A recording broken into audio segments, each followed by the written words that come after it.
What's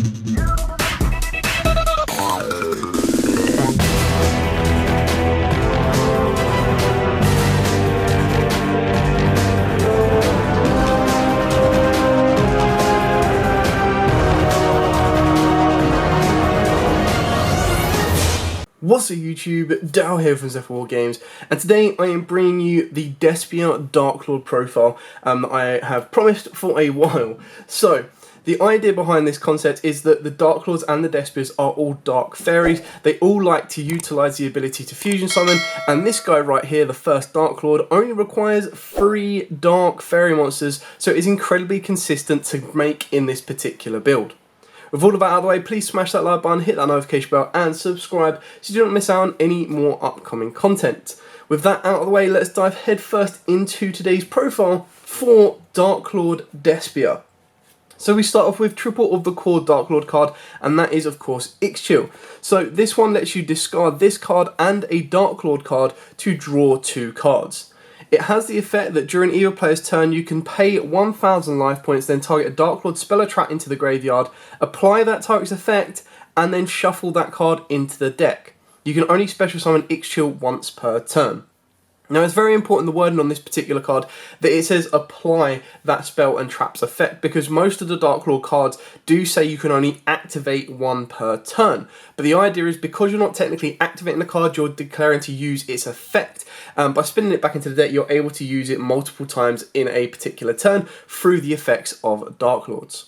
Also keep in mind that because the way the effect resolves in the fact that you apply the effect and then shuffle the card back in, a card like Darklord Despia, Darklord Superbia, if it was revived using the effect of Yugioh bringing back Contact, for example, it would miss its timing, but if you activate Contact as a hard out card, then it will still get its revival effect.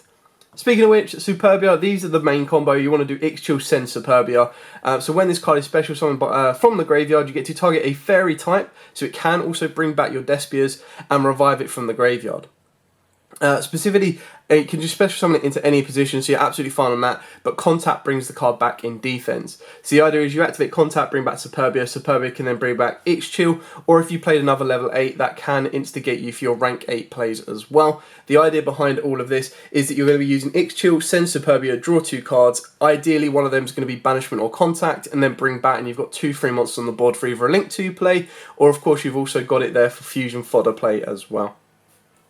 For the rest of the Darklords, we only play one more as a free of, and that is of course the Indulged Darklord. Now this was one of the worst in my opinion when the new set was revealed, but it's now become one of the best purely for the fact that it gives you exactly what you need for your Fusion Summon plays, so you don't really mind what you give your opponent. In this build as well, we are main decking Super Poly for those pure stances that I don't really want to give my opponent a card and not be able to deal with it or not be able to get rid of it. So Indulged Darklord is if it is normal or special, you get to take 2 Darklord monsters from your hand or deck with different levels except itself. Special summon 1 to your opponent's field in defense and add the other to your hand. You can't activate monster effects for the rest of this turn except fairies, so it's very important to keep that in mind. But the idea behind this is that you're going to be using Super Poly, hopefully, or you're just going to be able to get other ways to get to Superbia or get to Yugioh as well. And she kind of helps utilise what you need in order to kind of get to the end goal. That's why Super Poly is so important, because you don't mind giving your opponent a dark monster, you can Super Poly it and off you go. The other bonus of giving your opponent a card is this one is then the bait out trigger, because once you give your opponent one of your monsters, they can't imperm you, they can't gamma you, and they can't evenly match you during their turn until they get rid of that monster. So it does cause them a lot of issues. So if you hold back and leave that monster with them for as long as possible, and then spring the Super Poly on them, unless you need it to extend, you're in a very good place. We then play 4 one-offs. So the 4 one-offs we've got is the one Ukobuk. So this is part of the Darklord combo that I'll show you at the end of the video, but this is one that I've shown you before, which basically allows you to constantly get the first of the Darklord on a consistent basis, being made with Morningstar, summoning Morningstar during your opponent's turn, and then pretty much nuking your opponent's board. Alongside that, the other reason that is why we play the Test again, this can be Nastin, this can be any of the ones that have the same effect of being able to pay 1,000 life points to spin one of the spell or traps back. This one has a hand trap effect that if a Darklord monster or monsters you control would be destroyed by battle or card effect, you can send this from the hand instead, or discard it from the hand. So it's another one that if your opponent was to Darklord and no more your first Darklord and you wanted to keep it alive, you could ditch this to protect it. We've then, of course, got the one Morningstar. Artwork is like 10 out of 10, absolutely stunning. It's just a shame that it has to specifically be normal summoned, or tribute summoned. And when it is, you get to special summon Darklord monster from your hand or deck up to number of effect monsters your opponent controls. While you control monsters, Darklord monsters, your opponent cannot target this card with card effects. And once per turn, you can send cards from the top of your deck to the graveyard, equal to the number of Darklord monsters on the field. And if you do, gain 500 life points for each Darklord card sent by this effect. The last card we play, and I'm just going to move this one over, is the other Solemn Sister, and that's the one Cap Curious. Now the reason we play this is of course a part of the free card combo that I'll show you at the end that gets you into the first Darklord. If you don't want to play that combo at all, you can easily cut these out. It's a 42 card deck, so you could cut down Morningstar because you don't really need to rely heavily on the first of the Darklords being made with Morningstar. It does give you just a nice little bonus. But the idea behind this is it lets you, during the main phase, tribute summon tribute summon a fairy monster from your face up. So if it's sent to the graveyard, you can make all your opponent's monsters lose 500 attack and defense. So the idea behind this is during your opponent's turn, you're going to activate this effect under Condemned Darklord, which then lets you banish Tribute Fodder instead, which lets you tribute your Morningstar during your opponent's turn. Now, so the issue is, it doesn't give you an additional tribute or additional summon, so you need to make sure that it is your normal summon you're using for that turn, which while you do it during your opponent's turn is absolutely fine. Moving on to the Despias, we are playing Triple Tragedy. And the reason we've gone with Triple Tragedy and Double Jester is for the pure fact that I'm playing so many different routes to kind of utilise Tragedy that I kind of want to max out on this card. Like, nothing feels better than activating a Lore and getting into a Tragedy, because you go, cool, banish the Tragedy, search out the Alba. Now, what you're ideally wanting to do, because your normal summon of the turn would be Indulged or it's going to be Jester, so you're doing one of the two. If you do one or the other, keep in mind that both of these can trigger off of special summons as well, which is really important because that's where the branded opening comes into play. So the idea is that you always want to fuse, you always want to banish your Tragedy in order to then get you your Jester or get you into your Dramaturge. Now at the moment I'm only playing the one Drama because I only own the one Drama. However, to kind of fill up that little space, I am playing the one Logother. And the reason I'm doing that is because you've got a lot of fairy monsters that are going to be triggering their effects on the field. So like Ixchil, Pay 1,000, Spin Back.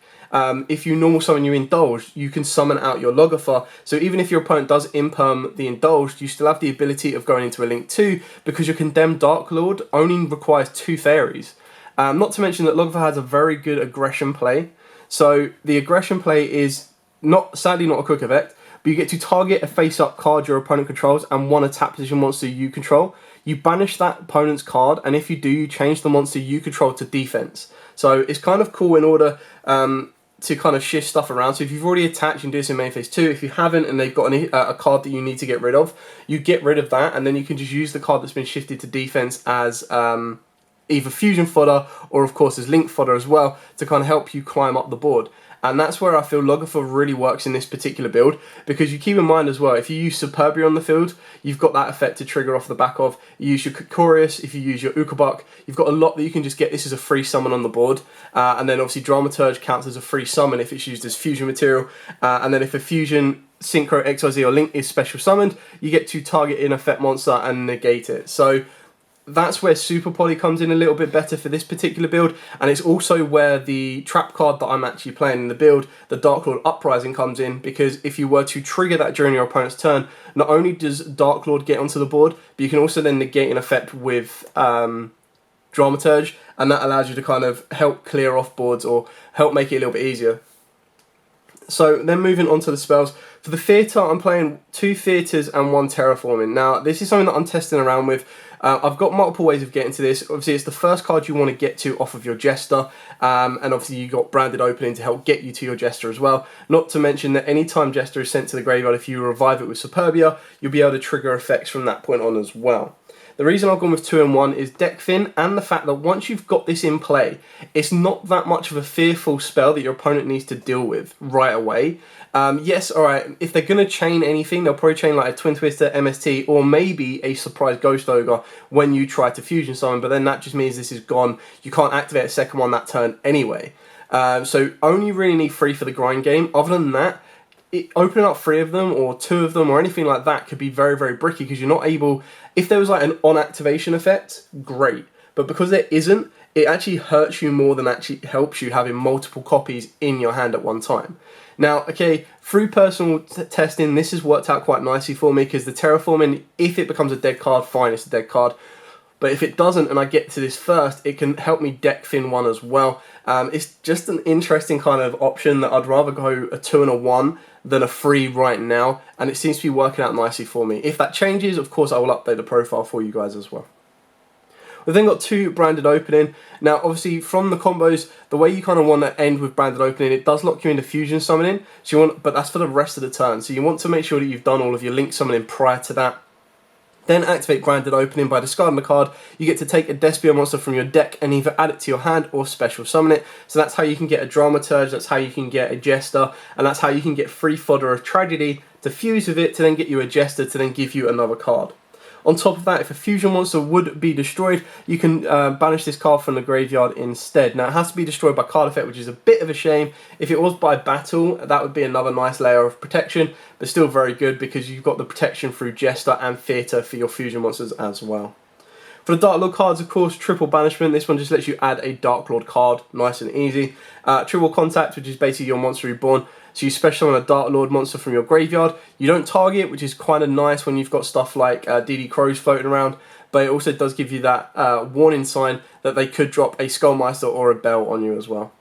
The best draw card in the deck, in my opinion, next to Yugioh is, of course, triple Allure of Darkness. Purely because that if you're banishing your Yugioh or you're banishing your Tragedy, you're going to gain an additional advantage. So by banishing Tragedy, you're always going to be able to search out another piece, which of course will end up being Dramaturge or will 9 out of 10 probably be your Jester. So it's just a free summon and a free search and go from that point on, which is really kind of cool. Then for the fusion spells, we are playing double Super Poly.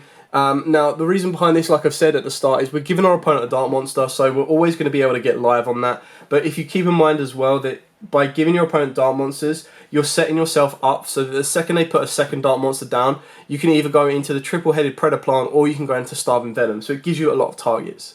If you're not a fan of Super Poly, another card that I would advise in this place would be Mask Change 2. And the reason for that is you've actually got 5 different targets that are all level 5s or lowers. Technically they're level 4s or lowers that can be used to go into Darklord. So the reason behind this would be that you would be able to go, okay, normal summon Tragedy or normal summon Jester, get the effect off, normal summon Indulge, normal summon Kakurius, normal summon Ukobuk, do their effects. After that point they're no longer needed, then activate Mask Change 2.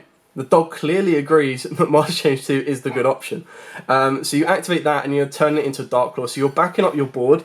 Not only can you fusion summon during your opponent's turn to make first of the Darklord and then nuke all of your opponent's cards, but if you're then able to go, right, turn it into Mask Change 2, which is a Darklord, everything that gets nuked is going to get banished. Plus, if my opponent adds a card to the hand, I'm going to rip it from their hand as well. Right now, when everything is so reliant on the graveyard, Darklord is probably one of the best counter cards you can make. So if you can't play Banisher and you can't play like D-Shifter or anything like that, but you do have the ability of making Darklord on a nice little basis, then you can go with that route as well, which is kind of a nice option. Then for the one-offs, we've got the 1 Call by the Grave to stop those pesky hand traps, the 1 Gold Sark and the 1 Foolish Burial. Obviously, the first point of play with these is going to be your Tragedy, because if you banish Tragedy or send Tragedy, you get the effect to search a Jester. So you've got more consistent cards. The way you want to see these is more versions of Jester in a sense, because as soon as you send these or banish these, you're good to go. After that point, Foolish Burial can also help set up Darklord plays. Should you open up Contact, should you get Yugioh, anything like that, you can send your missing counterpart, which can of course be Superbia, and play from there. For the trap cards, we are playing the 1 Uprising, which is specific for the combo, which I'll explain a little bit later, and then obviously the 1 Rebellion and the 1 Sacrificed. So the sacrifice is you get to send a Darklord monster from your hand or face up from the field to negate the effects of one effect monster on the field until the end of this turn, and if you do, you gain life points equal to its attack. Keep in mind that when you're activating these from the graveyard by paying 1,000 life points and spinning them back, you're applying the effect, not the cost. So the cost is to send a Darklord monster from your hand or face up from your field on all of these, but if you're spinning it back, you don't need to send, which is great.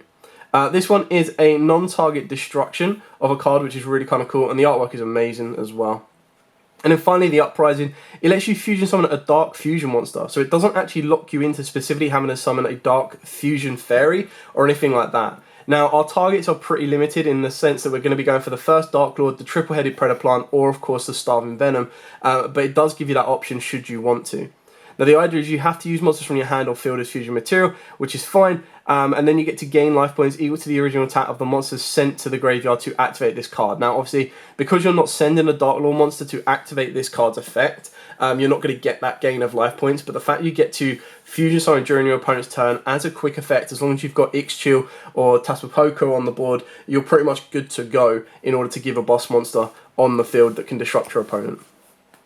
So that's it for the main deck. Moving on to the extra deck. So we'll start off with the XYZs first. So the XYZs can be any rank 8 you want. I've gone with Zombie Stein, Hope Harbinger, and of course the Ding. Now the reason behind these is purely because if you do activate Indulge, you are locked into fairy effects. Whereas Zombie Stein is a 4500 beta that can negate during your opponent's turn.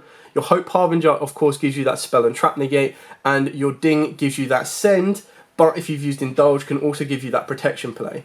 Now for those of you that, well, how are you going to make this? Obviously Superbia is one of your level 8s, alongside of course the Dramaturge is your other level 8. But keep in mind as well that should you want to make Quinteris and you've only been able to get one level 8 on board, you can make Quinteris, which is a level 8, or Starving Venom off of the back of Super Poly, and they can give you fusion fodder as well. If you wanted to, these could easily be the Dragolabon engine. One would be Dragolabon, one would be number 100, and that can give you an OTK out as well. But obviously, if you've used Indulge, that's going to be harder to resolve than it is for these to be more defensive for you. We're then going to go over the Link monsters before we go over the Fusion monsters. So we'll start off with, of course, just the generic staples of your Phoenix, your Unicorn, and then we've got the BLS because you've got a lot of high level monsters that this can be just as a powerful boss monster as anything for you.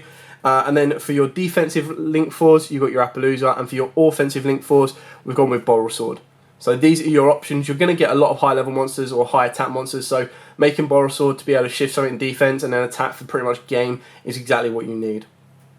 The final Link monster we play is the one Condemned Darklord. So obviously it requires 2 fairies and it allows you to tribute summon using monsters in your graveyard as banish fodder. It still counts as a tribute summon, so it doesn't technically trigger Tragedy, but it lets you banish monsters in general, so it does allow you to use and abuse. You particularly can use the Despias as well, which is really kind of cool. And then you get in the end phase, you get to gain life points equal to the number of fairy monsters on the field. So again, that gives you a little bit more utility. Also allows you to regain some of the life points that you're spending off of your Darklord effects.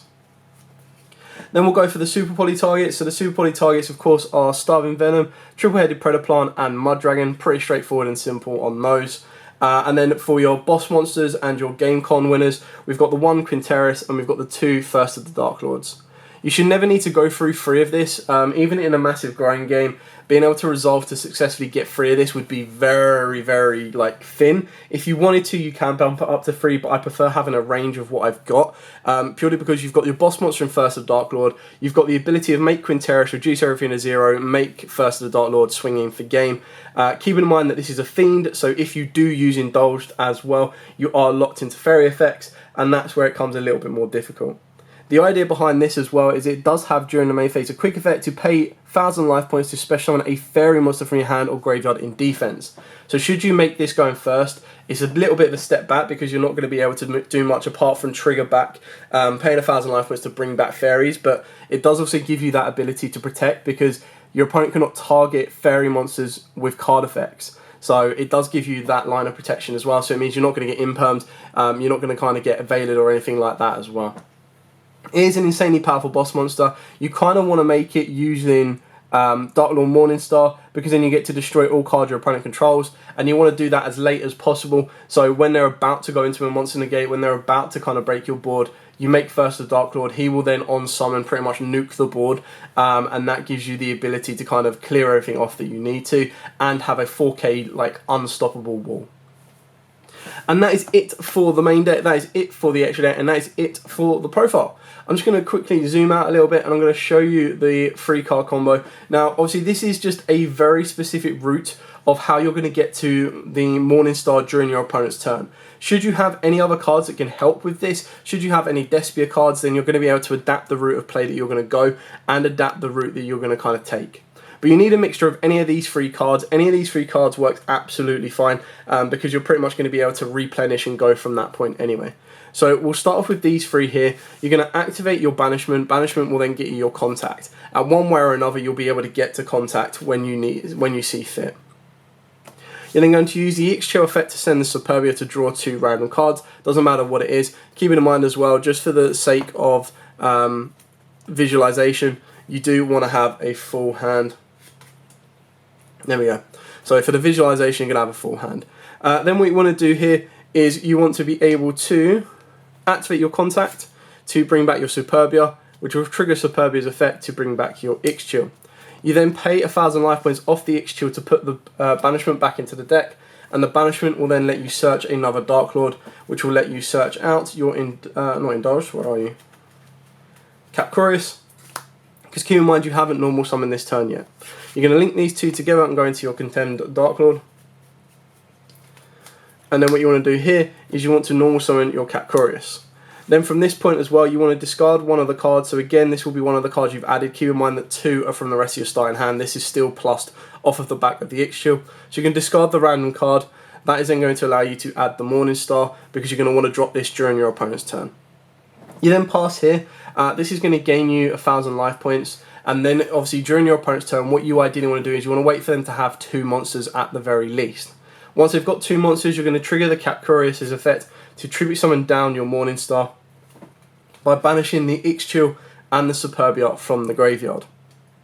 This will then trigger Morningstar's effect because your opponent has 2 or more monsters. This is going to give you 2 monsters, so you're going to want to go with your Ukobuk, and you're going to want to go with either your Despia Poker or of course your Yugioh. It doesn't really matter as long as you've got one of the newer Darklords that can pay 1,000 life points to spin a card back. You'll then use the effect of Ukobuk to send your Darklord Uprising from your deck to the graveyard, meaning you don't have to send a card in order to fusion summon. Then, using the effect of the Despia, you pay 1,000 life points to put the Uprising back into the deck, and you fuse summon. Now, obviously, your Capcurious is stuck in attack, so use her. You definitely need to use Morningstar, and you kind of want to use the Ukobuk. Now, using all 3 of those, you're then able to summon out your first of the Morningstar, which will be made with, of course, Darklord Morningstar himself, and he'll have the ability to pretty much nuke the board. You've still been able to gain a card as well, purely for the fact that you took the draw already, so this then becomes like a 2-card combo once you've replenished your hand. You then have the ability that should you want to, you pay 1,000 life points, you can bring back Ukobuk or your Capcurious. It really depends on what you kind of want. If you use the Despia Poker, you can bring that back as well. If you were able to banish something else that wasn't Yugioh, then you could bring Yugioh back. And if you had Contact in the graveyard, which by this point you would, you could activate Yugioh to spin this back to then gain it. And then during the end phase, Condemned Darklord will let you gain 2k as well. So what you've paid for this turn, you've ended up gaining back anyway. And then you're able to play from there, so you've still got 3 more cards in hand. Ideally, what you want one of these to be is if one of these was branded Opening, Super Poly, Mask Change 2, anything like that, then you're able to add another level of interruption, but you would, of course, need 2 cards because everything would become a discard and go. And this is just a very basic kind of combo for the Darklords. I've shown it before, but I thought I'd kind of put everything together in one video. And then the idea is that anything else added to the hand can then help you get into your Despia plays. Or if you can't go that route into your Darklords, then of course you'll have the Despia route to go into your first Darklord as well. And that just gives you a bit more board presence and gives you a little bit less brick and more consistency. Anyway, I hope you like this video. I hope it's given you a couple of ideas on your own Despia Darklord version. Like I said, I really like Darklords. They've always had this issue of being quite bricky, but now they've got the Despias. They can have a lower level engine that can help kind of extend their plays and help them get to, you know, powerful end boards, and obviously help get their main boss monster out on a more consistent and easier basis.